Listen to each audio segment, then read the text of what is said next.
One, two, three, four, five. Perfect.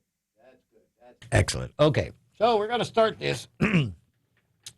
This is Local Issues, Real People, Culpeper County Library, coming down in 3, 2, and a very good Sunday morning to you. I'm J.D. Slade, and this is Local Issues, Real People, public affairs broadcast of Piedmont Communications. We are brought to you every week by Rappahannock Electric Cooperative, REC, reliable, affordable, and committed to community. My guest this morning has been on the show before, but it's been a couple of years, and I want to try and catch up with what's going on. My guest this morning is Andrew. Now, I'm going to see if I can get this right. DeNicola. We've only said this a few times. I mean, JD Slade. So, yes, Andrew DeNicola is my name. All right. And you are Adult Services and Outreach Coordinator for the Culpeper Library, right? Absolutely. All right. So before we get started into particulars, this is not your father's library.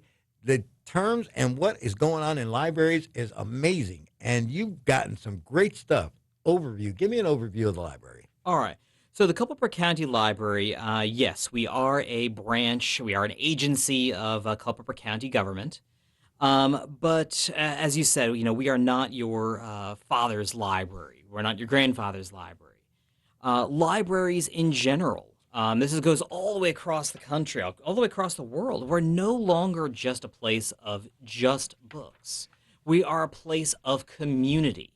And I think that's really what the library is, and all libraries, but especially Culpeper County Library, are really going towards in being a community hub of information and services. Again, because of the way that you're situated, you've got a nice building, you've got plenty of space. There's time for every member of the family to find something at the Culpeper Library. Absolutely. In fact, we just finished our summer reading program, and we've done a fantastic job over the many many years of doing like children's services, and we had a fantastic outpouring of support for our children's summer reading program with sponsorships by the Friends of the Library and the Laskies, who were great benefactors for the summer reading program for children. But we've also expanded into doing some great programs for adults as well, with, as you said, a lot of space in our parking lot to be able to bring people in, a lot of spaces physically within the building to be able to do more than I think we've ever done before. Andrew, it's been a tough couple of years, of course, with the pandemic. And so last time we talked was just as the pandemic was starting. What were you guys doing to get through the pandemic? So before the pandemic, we went fine free. So what that means is that if somebody brings in a book late, we're not going to charge them for it. They bring in a DVD, they bring in an audiobook, any of the materials except for our mobile Wi-Fi hotspots and interlibrary loan, which is available to Culpeper County residents. And I think that has opened up a big portion of open equity and open access so that people don't feel like they're inhibited. They don't feel like they're restricted from being able to use the library anymore. And I think that has also helped with that central purpose and that central idea of who we are, what we're about, and being able to provide information and events to people who normally wouldn't know that we have such things. Well, this is where started to tell you that it's not your father's library, because I remember when I was a kid, it was books, and occasionally there would be records, a record there that they'd have in records. Now it's like it's an absolute multimedia operation, and it's like, and that's a great thing for not only us old folks, but for kids today too. Well, you use the term old folks, not me. I meant seasoned citizens. Seasoned citizens. Seasoned citizens. No, but you say like records and other forms of media. I mean, we of course have a great selection of DVDs and Blu-ray discs, audiobooks, but we've expanded into digital audio formats. We've expanded into streaming video formats. We now even have our own YouTube channel. We're meeting the people where they are. If they're on social media, well, guess what? We want to be on social media with them to showcase how we can make their dollar go further. I mean, we're all experiencing inflation right now. It's You're ridiculous. right. But you already pay your great taxes to Culpeper County and the state.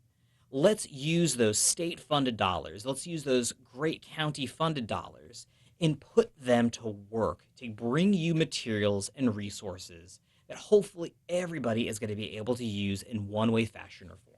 I knew there was a reason that I wanted you to come back on here because I want people to understand that newspapers are dying. That's the bottom line. But the thing of it is that we've still got to be able to read. We've still got to be able to grasp concepts, and the library is the one place that I'm guaranteed to do it, whether it's history or funnies. Well, I mean, I certainly love reading my great fair share of Peanuts. I guess I'm showing my classical age right there. Man, Uh, after my own heart. but I mean, we are really showcasing all that the library has to offer in like you said, all sorts of different forms of media. And it's intriguing to me every single time that we talk about what we did pre-pandemic, what we did during the pandemic, and what we're doing now. I can't even say post-pandemic Because it's still because it's still here. going on. But it's, again, we're making it safer. And of course, you guys are doing everything you can to make sure that you're safe. Absolutely. So I just want to say unequivocally, with 100% affirmation, the Culpeper County Library is open for business. So we are open Mondays and Tuesdays from 10 a.m. until 8 p.m. Wednesdays through Saturdays, we are open until 5 p.m. Now, the other thing with the technology that changes is that even if the library is actually closed, you can still go online and select merchandise or books that you'd like to see or DVDs, anything that you'd like to get from the library, right? Absolutely. So I think one of the cool things in the past few years is that we all got greatly accustomed to doing our online in-store pickup buying, driving up into the parking lot and picking up our books. Now, while we don't offer park in the, parking lot and, we'll bring out the books to you, get your number kind of thing. Although we were doing that during the That's what I was going to pandemic. say because it's like there were some of you who were doing that in Orange and in Culpeper. Yeah, we were doing that definitely, probably until right as we were opening up the physical doors to the public. But we did get away from that just because we don't have enough folks at the moment to be able to kind of handle that. But the point being, though, is that we opened up our doors and we want people to be able to experience that online shopping type experience. Go online, order your books, order your DVDs, whatever media that you're looking to get, and you can come pick it up just by walking in the door. And you go right up to the circulation counter, you pick up the materials, and it's a really cool experience because we now have a little bit more equity of time as well. Our time in the past few years has become just as valuable, and we really do want to make sure that people are experiencing that. And I think it's done a great thing for us. Now, okay, so you had a summer reading program. You actually streamlined it this year. Yes, so we streamlined the summer reading program so that it was simpler and easier to access. It was simpler for people to participate.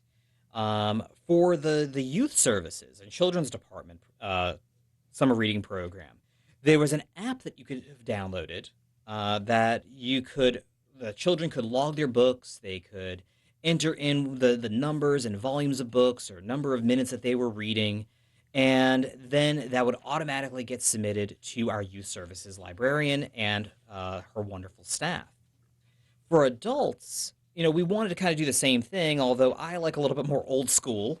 I like pen and paper.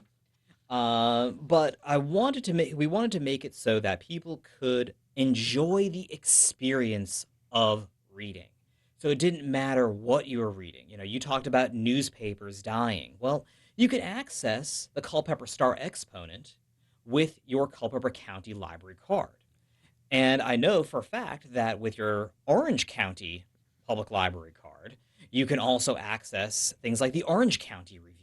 Again, of course, I use these services every day because it's like as I'm putting together news stories, that's where I'm finding my news stories, and it comes right off the line. So this, the upside to it is that it is so beneficial, and there are so many great things that you can find at the library, but you first have to get to the library. Well, we are available now on the bus. We've always been available on the bus route. But the bus route now drops you off physically right in front of our building. I mean, the two benches right in front of our building get picked up right on the Culpeper trolley. Now, for those of you who don't know, and I know this sounds silly, but it's like I lived in New York for a long time, and I never went to the Empire State Building. The Culpeper County Library is in the Southgate Shopping Center, correct? Correct. We are 271 Southgate Shopping Center, right in right in Culpeper, right off of the James Madison Highway, and right on the corner of like right where that meets Main Street. You get to the shopping center, you can't miss it. You really can't. Well, what kind of things in 2020 highlighted what you were doing and what you had to change? So I think one of the big things that we really kind of had to think about was, we do have a lot of enclosed spaces. Our study rooms, for example, our meeting rooms, our conference rooms, even just our offices, in the back rooms are all closed up. They all have doors. Well, what's the first thing that everybody wants to be able to make sure that they're doing, right now? They're breathing good, clean air. And we have air filtration systems that we were able to get through these magnificent ARPA funds, which are funds that came from the federal government and the state, and they were able to release it to public institutions like the library. And those air filtration systems actually go down all the way to the COVID level. So not only are you sneezing a little bit less because you have a lot less of that book dust and kicked up dust as you're walking, Sure. but it's going all the way down to the COVID level. So at least when you're now inside some of these rooms, you're breathing a little bit cleaner, more filtered air, which I think is great. I think it definitely gives a little bit more equity of access to the people that we do serve. You know, for a long time, especially here in the South, churches were places where people they'd go to worship and then they'd gather. Well, the library has become such a hub, and there is just so much that goes on in the library. Are you finding that people are starting to maybe gather around the libraries more? Um, it's hit or miss, honestly. Right now, we are trying to build back our events. One of the things that we were trying to do right before the pandemic was we were trying to really figure out a central idea of who we are, who we're serving, why we're doing it, and how we were going to get there. And if I'm not mistaken, the last time you and I spoke in the Culpeper Quarterly, we actually had the survey that went out to all residents of Culpeper County and asking just those exact same things. And we got a great number of respondents, and there were some specific things that we were certainly looking for. But one of them was more targeted events, more events that would be to help bring people back in. And of course, we were also looking to see what kinds of materials that they were really looking for.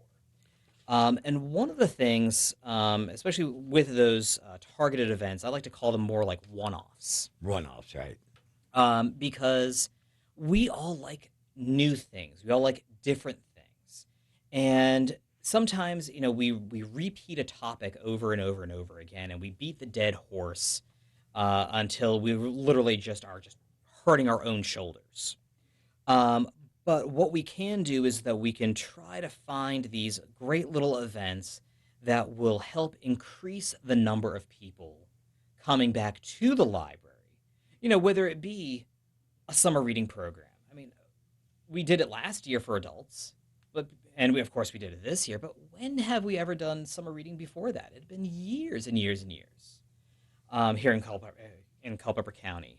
So we want to try to bring that level of openness again, meeting the people where they are, experience, and I mean meeting people where they are both in the physical sense of bringing them to the library, but also bringing the library to them.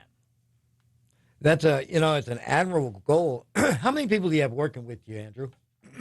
On my staff right now, I have about two or three. But in the library, there's about 20, 25 people that work in the library every day. Okay, now let me ask you, what is the worst part of what you have to do and what your job is concerned with? So, let me ask you a question on that one. Are you referring to my specific job, or are you asking about the library as a whole? Let's take the library as a whole first. Okay. So, the library as a whole, our job is to connect people with resources. And that resource can be a book, a DVD, or other form of media, but that can also be connecting people with the resources that are available within the county. So, one of the things that we've done, and if somebody happens to walk in the library and they walk over, currently it's located over by our magazines and newspapers. There is a whole wall covered in community resource guides. And in those guides, and they come from the Culpeper Star Exponent, they come from Healthy Culpeper, Aging together. Aging Together, and what we wanted to, and of even the hospital. We what we wanted to do was we wanted to get people the resources in the county, especially a lot of these nonprofit businesses. And We have a lot of nonprofits in Culpeper County, and some people don't know about them. And this is how they can find out about what is in Culpeper. exactly, and we're here to help them. We're here to help them connect those resources. Again, we want to be able to make sure that we are supporting the public. We are a services industry. In fact, just a few weeks ago, Andrew Hardy, who's the director of Parks and Rec for Culpeper County, and I were actually having a decent conversation about what it means to work for the county. And we came to the conclusion that we have to serve the public. And let me rephrase that. We came to the conclusion of really solidifying a definition of what we're supposed to be doing. And we're here to serve the public, not the other way around. And how, again, it's a very daunting task of what you're trying to accomplish because, like I say, there are some people who are they're just going to be stubborn. They're just not going to come around. But I've found, especially in this business, if you get the kids, you get the adults. Definitely. I mean, fortunately, and this is a very big generality.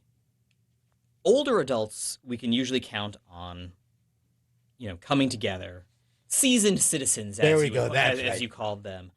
We can always count on those seasoned citizens to come to the library to get books and get other materials that they may need. Because it's an ingrained behavior from their childhood. We were taught from first grade on to use the library Yep. again. So again, you're right. It is ingrained. Whereas this generation doesn't necessarily have the same get up and go for it. I wouldn't necessarily say that. Well, I like the broad brush. No, and the reason why I say that is because the in say in the past 30 years, even the past 15 years, how many of us have cell phones?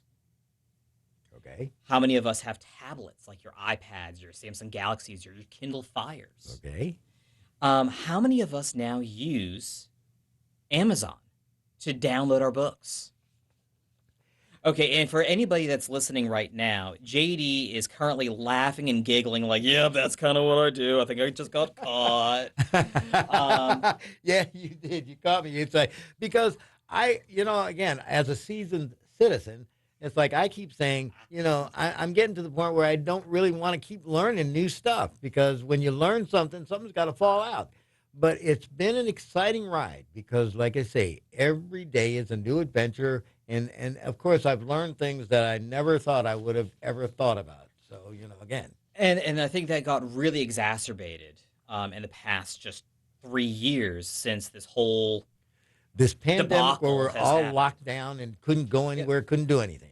And so, one of the things that we tried to do during the pandemic, and I worked with Ellen Phipps, who is the director over at Aging Aging Together. together. I'm going to have Ellen on shortly, so later on this year. She's a fantastic human being. She has a passion for making sure that, again, aging adults are connected to resources. Between her and Gladys Williams, and of course now it's like I'm finding out. You folks are very, very dedicated, and you believe in what you're doing, and it shows. And that's exactly why I have you on the program because it's like I want you to share that passion with my listeners. Well, and I certainly thank you for having me on. Um, but it's not about. I mean, it is about the people that work there. The people that I work with at Culpeper County Library, they are passionate information professionals. We don't care about what your political background is. We don't care about your religious affiliation. Makes absolutely no difference to us. We don't care what gender, race. We are an all-inclusive library.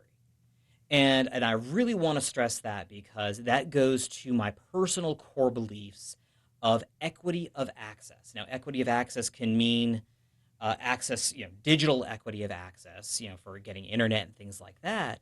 But for me personally, it's an equity of access to provide everybody an individualized, personalized service to get them what they're looking for and hopefully get them to grow with that. Andrew, I was lucky when I was young because it's like I did. I had librarians who knew how to guide me into what I wanted to do. And when I got ready to do this, there was a librarian at Orange County High School. And, again, she kind of snickered at it, but she thought that I was personable enough that I could pull it off. And she believed in it. I'm telling you, you can find so much at your county library. And again, I want to make sure that people understand the Culpeper Library is open for business. You are out there. I understand that you also can help people if they need speakers.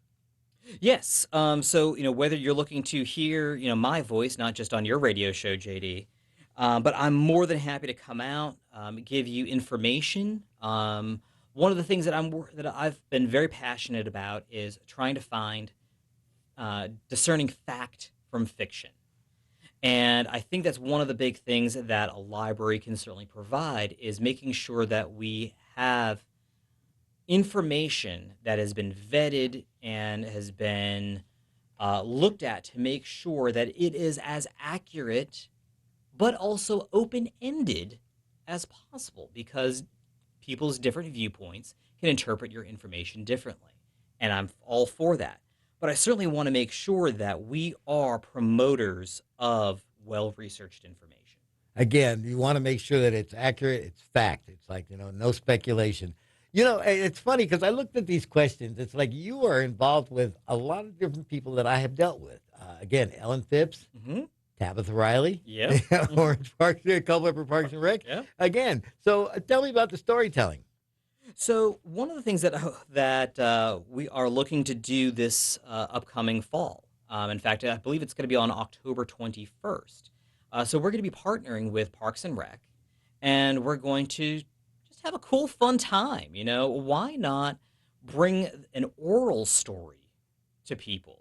We're listening to radio right now, which is a great oral story in itself, but we want to just sit down by a fire. Let's eat some s'mores, roast a marshmallow, and listen to some ghost stories right before Halloween. It's you're talking about a time gone by, a simple time.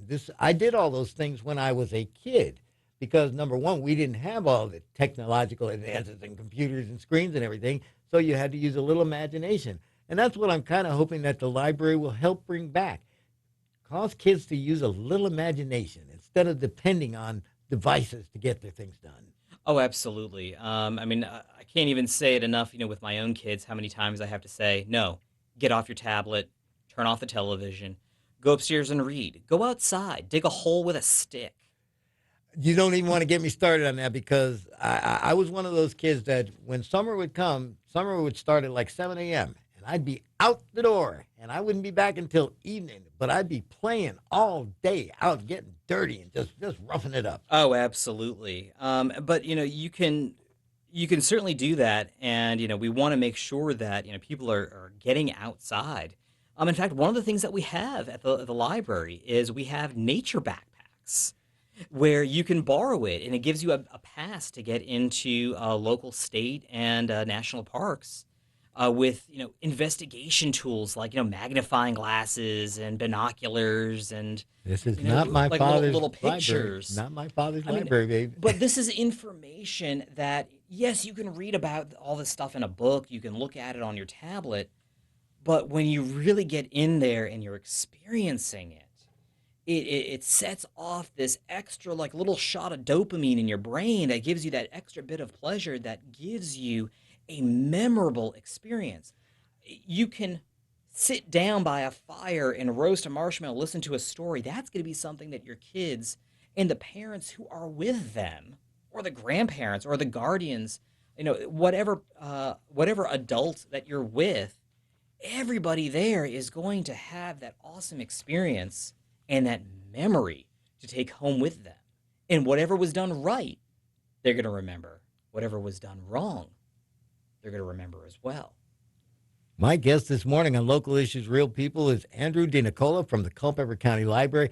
And I got to tell you, ladies and gentlemen, you should have seen him as he was talking about that. You can just read the passion in his face as you hear it in his voice and you see him expressing himself.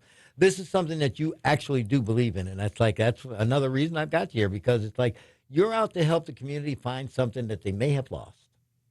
Absolutely. And we talk about, like local speakers, we talk about local groups, but the library is supposed to be a space for lifelong learning. And that space does not necessarily have to be four walls.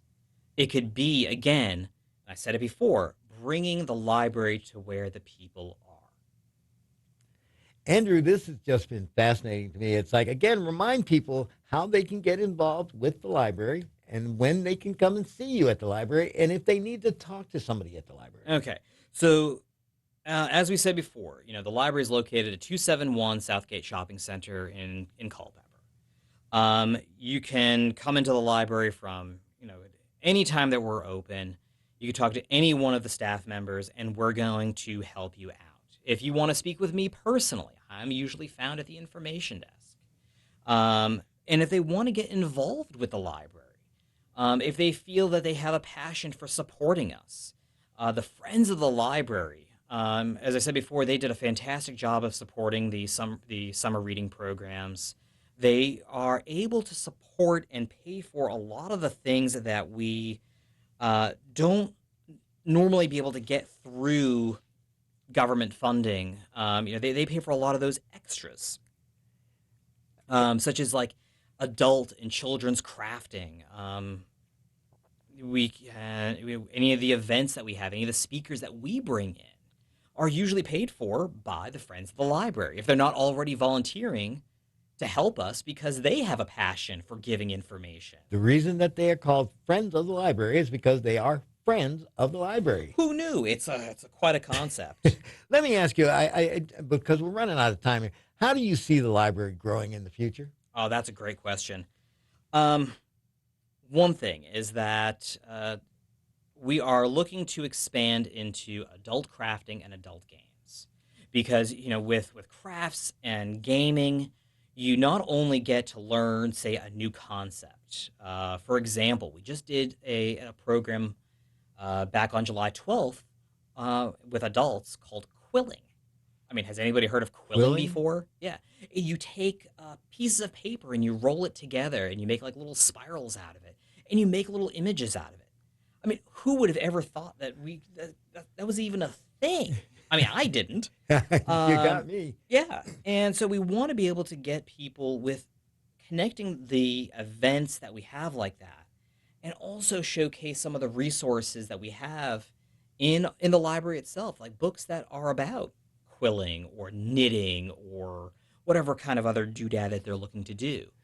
As we get older, it's like, we start to slow down, but it's like we don't have to stop because we're getting older. It's like in the library here, sounds to me like it's going to be the new hangout in the future for us. We're hoping so. We're looking to, increase, of course, all ages. So we're looking to increase the number of people that we are reaching. Whether that be one of the hardest groups that we've had difficulty in reaching has been a lot of the Hispanic community. Those who are maybe non-English speakers, people that are working so hard every day to be able to do what is necessary in the community physically, that we want to be able to make sure that everybody knows that we have these resources available to them. Um, and I think that just comes part of, in my personal job, which is outreach and be able to really engage everyone at every different level. And I think once I'm able to do that, then as you said, I think then we're going to be able to be seen more and more as a hangout spot. All right, I got one last question for you because, like I say, I know that um, I can see your passion. I can feel your passion. And I'm going to open up this. I'd like to get together with you again before the end of the year so that we can talk again about what's going on with the library, if you don't mind. Absolutely, I would love to, and I have some hunches that there's going to be some events and things that are in the works. See you again. That's Hint, right. hint, hint. There we go. That we are looking to add to make sure that we are really going to be a partner for the community in for all ages, all groups, uh, be able to be seen as a place of business, but also as a great place of community and fun. Again, my guest this morning, Andrew DeNicola of the Culpeper County Library. I'm going to give you one last shot to make your plea as to what you are about. And just remember, the invitation is for later this year as well. Okay, so I'm going to ask a question, to your listeners, and we're seeing right now, within, especially in downtown Culpeper, we have the Be a Culpeper Local. Yes. I think it's a great program, but I want to ask what that means to you. Ask yourself, ladies and gentlemen, what does being a Culpeper local mean to you? So, in my personal view, that means supporting your community, supporting your businesses, understanding where we all were and where we are all going. Um, we can do this by learning our history. We can do that, of course, at the library in our local history room with genealogy records, local records. You can read local authors and see kind of where their mindsets were at. But you can also do that physically just by participating in your community. Be a great civic activist and be a participant in the great community that Culpeper County is. Again, and you can see that he has that pride. My guest this morning is Andrew DeNicola from the Culpeper County Library. Andrew, thank you so very, very much for being here. Hey, thank you, JD Slade and WJMA for having me on today.